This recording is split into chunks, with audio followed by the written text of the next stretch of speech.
자, 지난 편에선 손정희가 자기 손으로 앉혀놓은 사장에게 뒤통수 시게 맞은 이야기까지 했었죠. 이야기를 이어가기 전에 요 이야기부터 먼저 해볼까 해요. 과연 손정희는 자신을 어느 나라 사람이라고 생각할까? 아마 이게 이 영상을 시청하시는 분들이 가장 궁금해하는 것 아닐까 하는데, 지금 같으면 물어보기 매우 조심스러운 질문이겠지만 다행히도 국적 감수성이 매우 떨어지던 20년 전 우리 대신 물어봐주는 기자가 있었어요. 때는 1999년 손정희가 한국을 방문하면서 기자간담회를 열었는데 어느 기자가 이렇게 묻습니다. 손정희 씨는 마음의 고향이 어디입니까? 굳이 마음의 고향이라고 물어본 이유는 뻔하죠. 한국어도 못하고 태어난 것도 일본에다가 국적도 일본이지만 불과 10년 전까지도 한국 국적을 유지했고 이름도 일본식으로 바꾸지 않았기 때문에 한국이라는 대답을 들으려고 답정로 수준으로 물어본 건데, 손정희의 대답은 이랬어요. 제 마음의 고향은 인터넷입니다.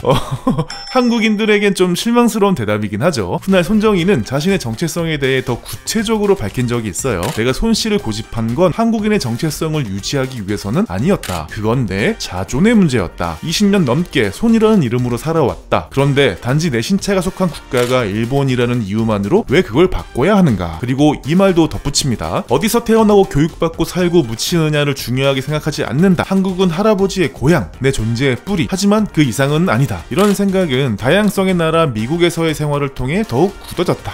한국인이냐 일본인이냐 따지는 게 너무나 시시한 일이라는 걸 고등학생 때 깨닫게 된 세계인 손정희다운 발언이라고 할 수 있겠죠. 자, 다시 지난번 이야기를 이어가 볼게요. 손정희는 이 골치 아픈 문제를 해결하기 위해서 긴급하게 이사회를 소집해요. 그리고 임원 40세 정년제를 통과시키거든요. 40세가 넘은 임원은 재임용이 안 될 경우 퇴사한다 라는 규정을 임시로 집어넣어서 겨우 사장 자리를 되찾아올 수 있었어요. 아무리 잘나가는 청년 사업가였지만 아직까지는 사업 초보티가 났었던 시절이라고 할 수 있겠죠. 근데 진짜 문제는 지금부터였어요. 회사엔 아직도 갚아야 할 채무 10억엔이 남아있었고 도저히 갚을 길이 보이지 않았던 거예요. 직원들이 단체로 회사를 차려나가면서 거래처들도 직원들을 따라간 상황에서 손정희가 복귀했다고 한들 한순간에 매출이 정상화될 리가 없었겠죠. 하루하루 상환 날짜가 다가오고 있었는데 손정희는 위기를 타개하기 위해서 다시 한번 발명을 해보기로 결심해요. 번역기를 개발한 돈으로 소프트뱅크를 세웠기 때문에 어찌 보면 근본으로 돌아가는 것이기도 했는데, 사실 손정희가 발명이라는 무기를 다시 꺼내든 데에는 다 그럴 만한 이유가 있었다. 86년 당시 일본은 통신 서비스가 민영화되던 시기였거든요. 국영통신회사였던 NTT가 민영화되는 걸 기점으로 누구나 통신사를 차릴 수 있었는데, 이게 회사마다 지역마다 요금이 천차만별이었어요. 도쿄에서 오사카로 가는 건 A 회사가 싸고 홋카이도로 가는 건 B 회사가 싸고 뭐 이런 식이어서 소비자 스스로가 싼 회선을 찾아야 하는 구조였거든요. 시외전화 요금이 거의 네이트 버튼급이었던 80년대이니만큼 업무상 시외전화를 많이 하는 회사들은 전화비를 아끼기 위해서 스트레스가 이만저만이 아니었단 말이죠. 손정희 역시도 똑같은 문제를 겪고 있었어요. 때문에 이걸 해결해줄 장치를 개발해보자고 결심한 거죠. 그래서 사무용 전화기를 만들던 포벌이라는 회사와 손을 잡고 NCC 박스라는 걸 개발해요. 전화를 걸기만 하면 자동으로 가장 싼 회선을 찾아주는 신박한 기계였는데, 자, 문제는 이런 기계가 이미 시장에 나와 있었다는 거예요. 일명 LCR이라고 해서 그다지 새로울 게 없는 기계였거든요. 그렇다고 손정희가 몰랐느냐? 그것도 아니었어요. 그럼 이걸 왜 만들었는지가 궁금해지죠. 자, 바로 여기서 왜 손정희가 세계 최고의 재벌이 됐는지 납득이 가는 능력이 발휘가 돼요. 손정희는 이 NCC 박스를 돈을 받고 판 게 아니라 기업에다가 무료로 뿌려버려요. 때문에 1년도 안 돼서 100만 대라는 어마어마한 숫자가 살포가 됐는데, 자, 그렇다면 돈은 어떻게 벌었느냐? 바로 통신사로부터 로열티를 받았어요. 손정희는 통신 시장에 새롭게 진입한 회사들 사이에 경쟁이 매우 치열해져 있다는 걸 잘 알고 있었고 이걸 이용하기로 마음먹어요. 자, 우리가 NCC 박스라는 걸 100만 대 정도 뿌려놨는데 우리 기기에 등록 한번 해볼래요? 대신 통화료가 발생하면 로열티를 좀 내야 되는데, 당장 1%의 점유율이 아쉬웠던 신생업체들이 이 제안을 거절하기란 쉽지 않았겠죠. 이 작전은 보기 좋게 먹혀들었고 단 1년 만에 20억엔을 벌어들이거든요. 대출금 10억엔을 갚고도 10억엔이 남았죠. 시장의 판세를 정확히 꿰뚫어봤던 손정희의 능력이 빛났던 순간이었어요. 자, 이렇게 위기를 넘기게 된 손정희는 소프트뱅크의 사업 방식을 전면적으로 수정하기로 해요. 그 이름하여 타임머신 매니지먼트. 지금이나 그때나 IT 업계를 선도하는 국가는 바로 미국. 미국에서 유행하는 건 반드시 일본에서도 유행하게 돼 있는데, 지금처럼 실시간으로 유행이 퍼지는 시대가 아니었던지라 그 시차가 길게는 몇 년까지도 났었거든요. 때문에 미국에서 뜨는 상품이나 서비스 아니면 성공 가능성이 높은 스타트업들을 미리 선정 판점에 놓으면 일본 시장을 독점할 수 있겠다 생각했어요. 그래서 틈이 날 때마다 미국행 비행기에 몸을 싣게 되는데 그 첫 번째 성과가 바로 훗날 전 세계를 지배하게 되는 마이크로소프트였어요. 자, 여기서 잠깐 이야기를 이어가기 전에 시계를 빠르게 돌려서 2006년에 있었던 보다폰 인수 이야기부터 먼저 해보죠. 당시 일본의 무선통신 시장은 일본의 NTT와 KDDI, 영국의 보다폰이 3강 체제를 구축하고 있었어요. 그런데 말이 좋아 3강이었지 보다폰은 2년 연속 적자를 기록하면서 일본에서 철수를 할까 말까 잔뜩 고민 중인 상황이었거든요. 자, 그 와중에 보다폰 재팬의 사장으로 빌 모로스라는 사람이 새로 부임을 하게 되는데 손정희가 이 빌 모로스에게 사업 제휴를 빌미로 연락을 하기 시작해요. 그렇게 친분을 쌓기를 1년 남짓. 사실 손정희가 이러는 데는 다 이유가 있었는데 보다폰을 인수하고 싶어서였어요. 당시 인터넷 사업을 하고 있었던 소프트뱅크는 무선통신 사업도 넘보고 있었는데 보다폰을 인수하면 딱이다 싶었거든요. 그런데 니네 어차피 손해보고 있는데 돈 많이 쳐줄 테니까 이참에 털고 나가라 라든지 적대적으로 인수합병을 하는 건 손정희의 방식이 아니었단 말이죠. 상대방과 교감을 하면서 신뢰를 쌓고 당신의 사업에 내가 큰 도움을 줄 수 있다고 확신을 심어주는 게 손정희의 스타일. 회사를 살 수 있을까요가 아니라 우리가 협력할 수 있을까요? 라고 물어본다고 하죠. 결국 손정희는 주의의 만류에도 불구하고 일본 인수합병 역사상 최고액인 1조 7,500억 엔을 선사하면서 적자만 보던 보다폰 재팬을 인수합니다. 보다폰이 일본에서는 적자를 보고 있었지만 전 세계적으로 1, 2위를 다투던 통신회사였기 때문에 거대한 일본 시장을 잡기 위해서 적자를 감수하면서 회사를 끌고 갈 수도 있었지만 결국 1년이 넘는 손정희의 구애에 회사를 팔았는데요. 훗날 빌 모로스는 그때를 이렇게 회상했어요. 손정희의 민첩함과 정중함이 마음을 움직였다.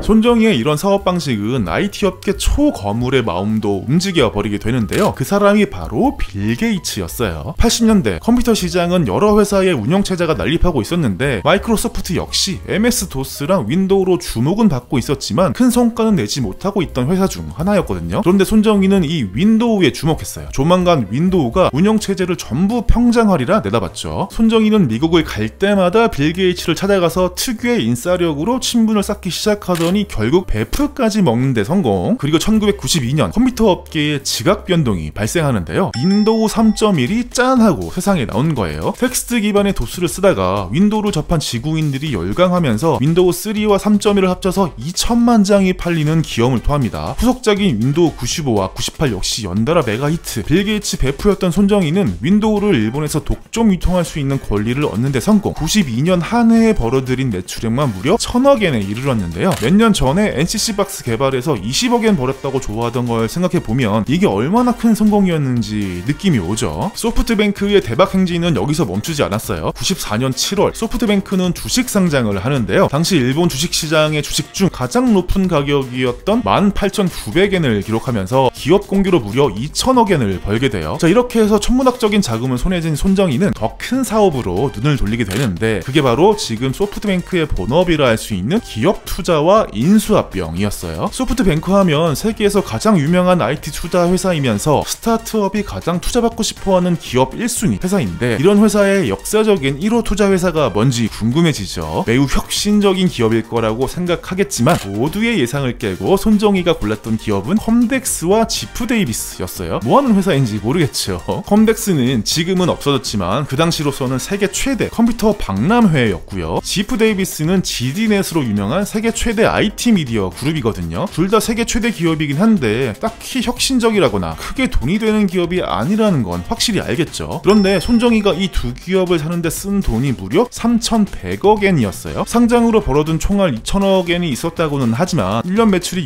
600억에 불과했던 소프트뱅크가 사기엔 덩치가 많이 크죠. 어렵사리 대출까지 받아가면서 겨우겨우 인수를 하긴 했는데 손정희는 왜 이런 선택을 했을까? 자, 바로 여기서 손정희의 판때기 읽는 능력이 얼마나 대단한지 다시 한번 엿볼 수 있어요. 컴덱스와 지프 데이비스는 공통점이 하나 있는데 바로 전 세계 IT 업계의 정보들이 몰려드는 곳이라는 거. 손정희는 이 정보력을 잘 이용만 한다면 아직 알려지지 않은 저평가된 기업들을 발굴해낼 수 있을 것이라고 봤어요. 오죽했으면 인터넷 세상을 헤쳐나갈 보물지도와 나침반을 얻었다라고 했을 만큼 좋아했는데 손정희는 지프 데이비스의 사장이었던 에릭 히포에게 투자할 만한 회사를 하나 추천해달라고 부탁을 해요. 자, 이때 에릭 히포가 추천한 회사가 뭔지 알아요? 바로 그 유명한 야후였어요. 당시 야후는 창업한 지 6개월도 되지 않았던 갓난아기였던 데다가 그의 매출이 꼴랑 10억 원, 하지만 적자도 20억이나 보고 있던 그 누구도 주목하지 않던 기업이었어요. 이런 회사를 왜 추천했을까? 그건 바로 세콰이어 캐피탈이 이미 200만 달러를 투자했다고 하더라는 정보를 입수했기 때문이었어요. 세콰이어 캐피탈 하면 실리콘밸리에서 가장 유명한 투자사였거든요. 이런 회사가 투자를 한 만큼 야후가 전도 유명한 회사라고 판단을 내린 거예요. 손정희는 당장 야후의 대주주가 되고 싶었지만 두 가지 난간에 부딪히게 돼요. 첫 번째는 야후 창업자들과 기존 주주들이 일본에서 온 기업 사냥꾼에게 경영 주도권이 넘어가는 걸 극도로 경계하고 있었다는 거고, 두 번째는 손정희가 야후를 인수하게 된다면 그간 친분을 쌓고 있었던 IT 업계 사람들과 필연적으로 경쟁을 해야 했기 때문이에요. 손정희는 창업자들의 마음을 얻기 위해서 야근이 한창인 사무실을 찾아가요. 그리고 같이 피자를 먹으면서 설득 작업에 들어갑니다. 나는 단순히 야후를 먹으려고 온 것이 아니다. 라이코스나 AOL 같은 경쟁자들보다 먼저 글로벌 시장으로 나가야 한다. 아시아 시장에서는 내가 직접 야후를 서비스하겠다. 내가 가진 지프 데이비스로 전방위적인 지원 사격을 해주겠다. 그리고 마지막으로 내가 대주주가 되더라도 경영에는 절대 간섭하지 않겠다라고 약속을 해주거든요. 결국 진심 어린 설득이 통하면서 야후 지분의 34%를 1억 500만 달러에 인수할 수 있었어요. 훗날 야후가 어떻게 성장했는지를 생각해보면 엄청난 박앤세일 가격으로 산 거나 마찬가지인데, 정작 미국 본토에서는 손정희 보고 일본에서 온 거품남이라고 비아냥을 쏟아냈다고 하죠. 손정희는 계약 체결 직전 빌 게이츠나 진 클락 같은 IT 업계 거물 들이면서 자신의 지인들에게 메일을 보내요. 내가 지금 싸이만 하면 야후 대주주가 되는데 니네 중 한 명이라도 적극 반대하면 그냥 포기할게.